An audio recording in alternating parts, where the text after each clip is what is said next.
Hello everyone, welcome to our YouTube channel Shiksha Alliance. Today we are going to start our daily current affairs session in which we will cover important news from several newspapers, PIB and various government sources. So let's begin our session. Our first topic is Festival of Innovation and Entrepreneurship FINE 2023. तो जो fine 2023 है इसके बारे में हम जानेंगे। PIB की news है, इंपॉर्टेंट हो जाता है। The festival of innovation and entrepreneurship FINE 2023 organised by national innovation foundation discuss ways to raise the profile of India's innovation and entrepreneurship ecosystem which is inclusive, the third largest in the world and as inspiration to many countries. जो festival of innovation and entrepreneurship FINE 2023 है, इसको organise किया गया है national innovation foundation के द्वारा। इसमें discuss किया गया है वेज को, ताकि रेस किया जा सके प्रोफाइल को इंडिया के इनोवेशन और एंटरप्रेन्योरशिप इकोसिस्टम का, जो कि इंक्लूसिव है और ये तीसरा लार्जेस्ट है वर्ल्ड का और इंस्पिरेशन है बहुत सारे कंट्री के लिए।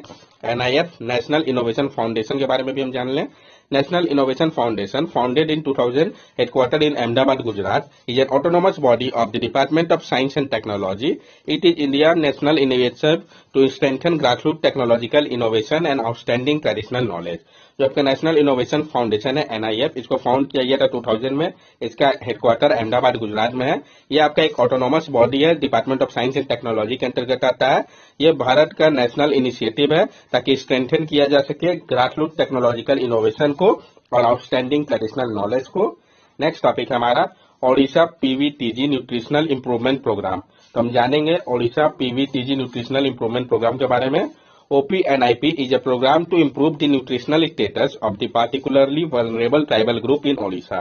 जो आपका OPNIP है, ये आपका प्रोग्राम है Odisha particularly vulnerable tribal group nutritional improvement programme, ताकि इंप्रूव किया जा सके न्यूट्रिशनल स्टेटस को particularly vulnerable tribal group PVTG के लिए ओडिशा पे।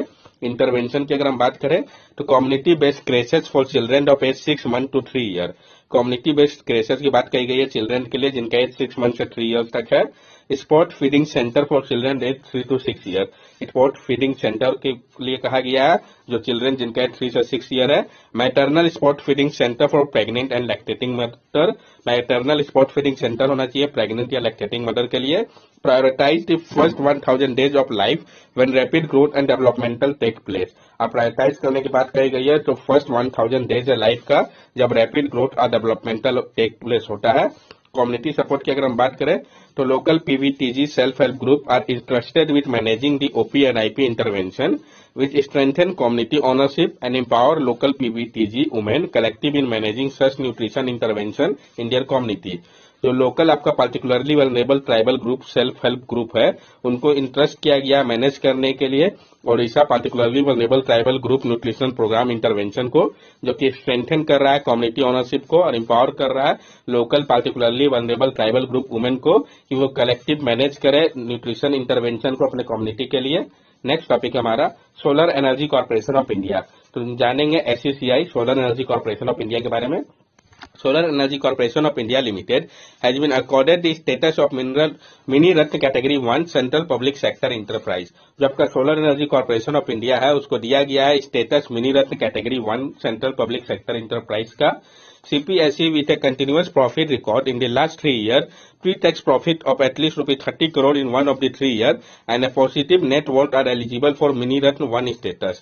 जो आपका CPSE है सेंट्रल पब्लिक सेक्टर इंटरप्राइज, जिसका कंटिन्यूअस प्रॉफिट रिकॉर्ड जो है लास्ट 3 इयर्स का होना चाहिए, प्री टैक्स प्रॉफिट जो है एटलीस्ट 30 करोड़ का वन ऑफ द 3 इयर्स में होना चाहिए और पॉजिटिव नेट वर्थ होना चाहिए, एलिजिबल होता है मिनी रत्न 1 स्टेटस के लिए। तो ये सारे कंडीशन को फुलफिल किया गया है solar energy corporation of India के द्वारा। Benefit of this status include increase financial power for investment, greater autonomy in operation, improve corporate governance and competitive advantage among other. जो बेनिफिट है इस स्टेटस का ये इंक्लूड करता है इंक्रीज फाइनेंशियल पावर को इन्वेस्टमेंट के लिए, ग्रेटर ऑटोनॉमी प्रोवाइड करता है ऑपरेशन में के लिए, इंप्रूव करता है कॉर्पोरेट गवर्नेंस को और कम्पिटिटिव एडवांटेज को अमंग अदर्स के साथ। Solar energy corporation of India के बारे में भी हम जान लें। Solar Energy Corporation of India Limited, founded in 2011, headquartered in New Delhi under the Company Act 2013, is a company of Ministry of New and Renewable Energy established to facilitate the implementation of National Solar Mission. जो आपका solar energy corporation of India limited है, जिसको found किया गया था 2011 में, headquarter new Delhi पे है, कंपनी एक्ट 2013 के माध्यम से। ये आपका कंपनी है, ministry of new and renewable energy के अंतर्गत आता है। इसको एस्टेब्लिश किया गया था ताकि ये फैसिलिटेट करे इम्प्लीमेंटेशन को नेशनल सोलर मिशन का। It is the only central public sector. The mandate of the company has also been broadened to cover the entire renewable energy domain. और ये इकलौता सेंट्रल पब्लिक सेक्टर है जिसका mandate जो है company का उसको ब्रॉडन किया गया है ताकि कवर किया जा सके पूरे रिन्यूएबल एनर्जी डोमेन को। नेक्स्ट टॉपिक है हमारा safety across Asia for the global environment safe. तो जो आपका सेफ है, safety across Asia for the global environment, इसके बारे में हम जानेंगे डिटेल्स में। China is not participating in a United Nations project called Safety Across Asia for the Global Environment SAFE to survey high-risk facility including Asian wet market that may cause the spread of infectious disease from animal to human. China जो है वो participate नहीं कर रहा है, जो United nation का project है जिसको कहा गया है safety across Asia for the global environment safe, जिसमें सर्वे किया जाएगा हाई रिस्क फैसिलिटी को इंक्लूडिंग एशिया के वेट मार्केट को, जिसके कारण स्प्रेड हो सकता है इन्फेक्शियस डिजीज एनिमल से ह्यूमन तक में। इसमें चाइना के द्वारा नहीं पार्टिसिपेट करना और किसके द्वारा किया जा रहा है ये इंपॉर्टेंट है। Also Vietnam and Laos have yet to approve the surveys, और जो वियतनाम और लॉस है उसने भी अभी अप्रूव नहीं किया इस सर्वे को safe. The project aim to prevent further pandemic due to zoonotic और animal to human disease transmission. इस प्रोजेक्ट का मकसद है कि प्रिवेंट किया जाए फ्यूचर पैंडेमिक को जूनोटिक या एनिमल ह्यूमन डिजीज ट्रांसमिशन के कारण। Launch in 2021 will run till 2024। इसको लॉन्च किया गया था 2021 में और ये रन करेगा अंटिल 2024 तक। Coordinated by United nation office on drug and crime monitor illegal wild life trafficking. ये कोऑर्डिनेट किया जा रहा है United nation office on drug and crime के द्वारा, फंडेड बाय यूरोपियन यूनियन। इसको फंड किया जा रहा है यूरोपियन यूनियन के द्वारा। 4 एशियन कंट्रीज की अगर हम बात करें तो China, Thailand, Vietnam and Laos were initially selected for this survey under this project. जो 4 एशियन कंट्री है, चाइना, थाईलैंड, वियतनाम और लाओस, उसको इनिशियली सिलेक्ट किया गया सर्वे के लिए इस प्रोजेक्ट में। It is believed that the strain of coronavirus that caused the COVID-19 disease was first identified in the Chinese city of Wuhan wet market in December 2019. China has since banned the sale and consumption of food from wildlife animal. ये माना जा रहा है कि जो strain है corona virus का जिसके कारण कोविड-19 डिजीज स्प्रेड किया था, इसको पहली बार आइडेंटिफाई किया गया था चाइनीज सिटी जो है आपका वुहान वेट मार्केट में दिसंबर 2019 में।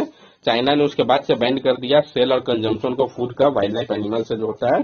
नेक्स्ट टॉपिक है हमारा इंडाइजेनस चिप फॉर नेविक। तो हम जानेंगे जो इंडाइजेनस चिप की बात कही गई है नेविक के लिए।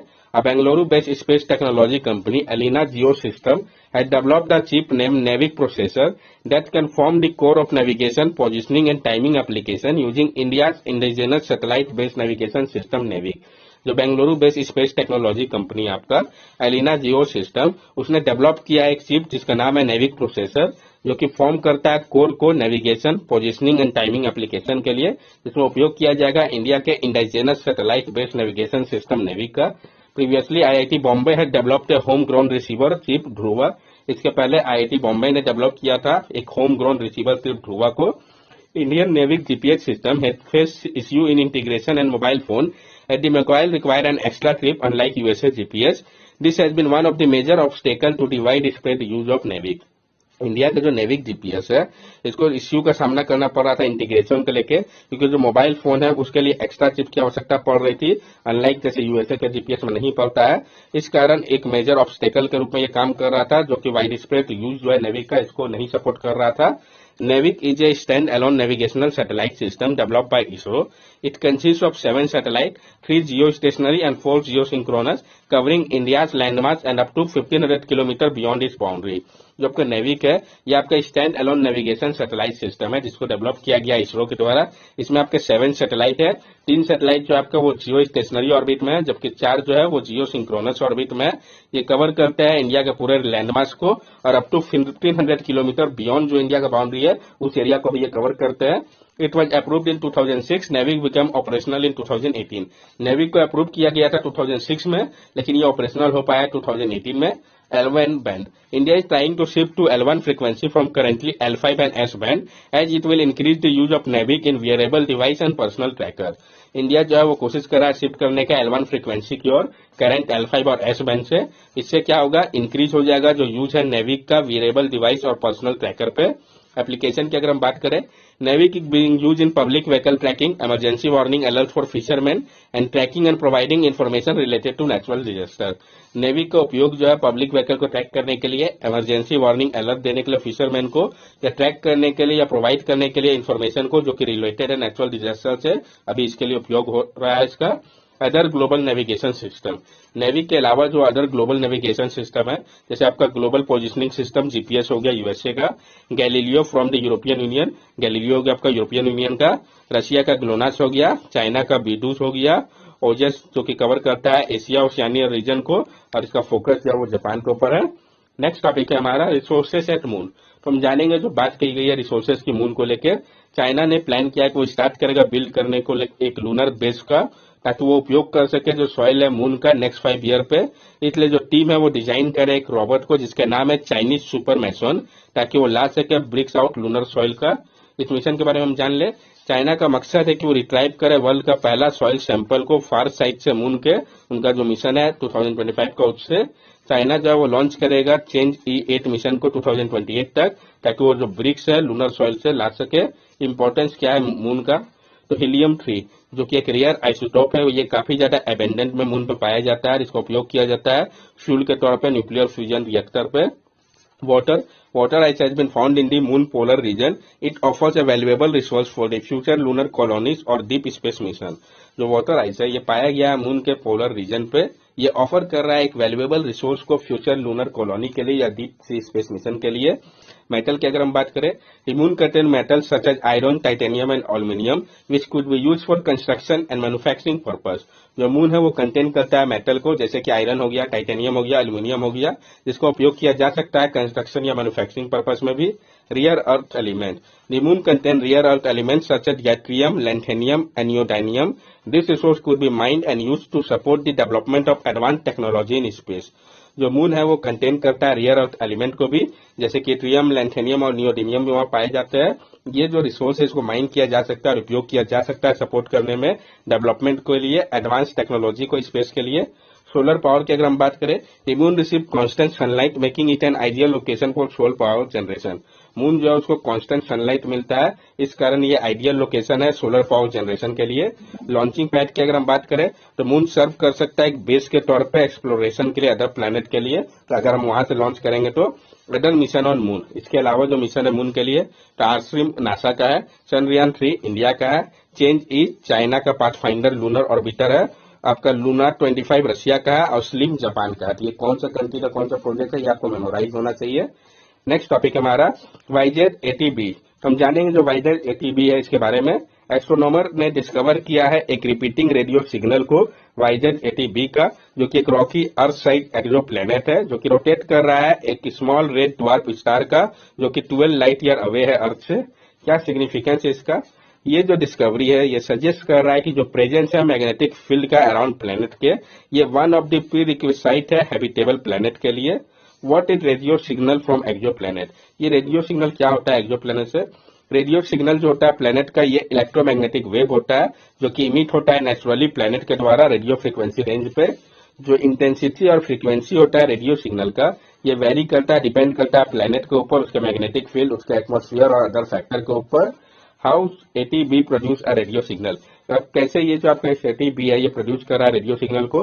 तो जो रेडियो सिग्नल डिटेक्ट किया गया है वाईजेड 80b के द्वारा, ये रिजल्ट है इंटरेक्शन का जो प्लेनेट के मैग्नेटिक फील्ड और स्टार के बीच में हुआ है। और ये जो सिग्नल है ये तभी प्रोड्यूस होगा जब एक्सो प्लेनेट ऑर्बिट काफी क्लोज होगा पेरेंट स्टार के, और उसका खुद का मैग्नेटिक फील्ड जो है वो इन्फ्लुएंस कर सकेगा स्टेलर विंड को और जनरेट कर सकेगा सिग्नल को।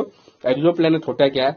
एक्सो प्लेनेट को हम एक्स्ट्रा सोलर प्लेनेट भी कहते हैं। ये एक प्लेनेट है जो ऑर्बिट करता है स्टार को अदर देन हमारे सन के अलावा। Red dwarf star, red dwarf star ये small low mass dim and cool star होते हैं। ये सबसे ज्यादा कॉमन और स्मॉलेस्ट होता है यूनिवर्स पे। रेड ड्वार्फ या डीमर होते हैं अदर स्टार के कंपैरिजन पे। ये काफी आसान इनको फाइंड कर पाना एक्सो प्लेनेट, क्योंकि इसको सराउंड करते हैं। जो हैबिटेबल जोन होता है रेड ड्वार्फ स्टार का, ये काफी क्लोजर होता है स्टार का, जैसे कि हमारे सन हो गया। ये काफी आसान कर देता है इसको ऑब्जर्व कर पाना पोटेंशियली हैबिटेबल प्लैनेट से। आप यहाँ पे देख के समझ सकते हैं टेरेस्ट्रियल, नेपच्यून लाइक, सुपर अर्थ, गैस जाइंट में क्या अंतर है। तो टेरेस्ट्रियल आपको पता ही है, अर्थ साइज स्मॉलर, मोस्टली रॉक और मेटल से बना होता है। कुछ जो है वो पोसेस करते हैं ओशियन एटमॉस्फेयर को और परहैप्स अदर साइन को हैबिटेबिलिटी के लिए। नेपच्यून लाइक सिमिलर होता है साइज के, जैसे कि हमारा नेपच्यून या यूरेनस है, जहाँ पे हाइड्रोजन और हीलियम डोमिनेट करता है एटमॉस्फेयर पे। और मिनी नेपच्यून जो है वो नहीं पाए जाते हमारे सोलर सिस्टम पे, ये स्मॉलर होते हैं नेपच्यून के कंपेरिजन पे, लेकिन ये लार्जर होते हैं अर्थ से। सुपर अर्थ क्या है, ये टिपिकली टेरेस्ट्रियल या रॉकी होता है, मोर मैसिव होता है अर्थ के कंपैरिजन पे, लेकिन लाइटर है नेपच्यून से। ये माइट और माइट यहाँ पे एटमॉस्फेयर हो भी सकता है, नहीं भी हो सकता है। गैस जाइंट, तो ये साइज हो गया आपका सैटर्न या जुपिटर के जैसा, काफी लार्जर। ये इंक्लूड करता है हॉट जुपिटर को, सोर्सिंग प्लेनेट जो काफी क्लोज ऑर्बिट करते हैं स्टार के। नेक्स्ट टॉपिक हमारा मिर्चा राइस, पीआईबी के लिए काफी इंपॉर्टेंट है, हम जानेंगे मिर्चा राइस के बारे में। तो जो मिर्चा राइस है आपका बिहार के वेस्ट चंपारण का, उसको जीआई टैग मिला गया है। तो कहाँ का ये इंपॉर्टेंट है, तो बिहार के वेस्ट चंपारण का है मिर्चा राइस। फीचर्स क्या है इस राइस का, जो साइज और शेप है ग्रेन के जैसा है, ये ब्लैक पेपर के जैसा लगता है। ये जाना जाता है मिर्चा या मार्चा राइस के तौर पे। जो ग्रेन या फ्लैक्स राइस का एक यूनिक अरोमा होता है इसका, जो कि इसको डिफ्रेंशिएट करता है बाकी अदर वैरायटी ऑफ राइस से। जब इसको कुक किया जाता है तो राइस फ्लफी होता है, नॉन स्टिकी होता है, स्वीट होता है और इजिली डाइजेस्टेबल होता है, और इसका पॉपकॉर्न के जैसा अरोमा होता है। तो आपको पता चल गया कहाँ पे ये ग्रो किया जाता है मिर्चा राइस, तो बिहार के वेस्ट चंपारण रीजन में, जिसको जीआई टैग दिया गया है। That's all for daily current affair session. अगर आपको हमारी वीडियो अच्छी लगी हो तो हमारे चैनल सब्सक्राइब करें, हमारे वीडियो को लाइक करें और ज्यादा से ज्यादा शेयर करें। These are our social media link. From here also you can stay connected with us and give us your valuable feedback. Thank you and have a nice day.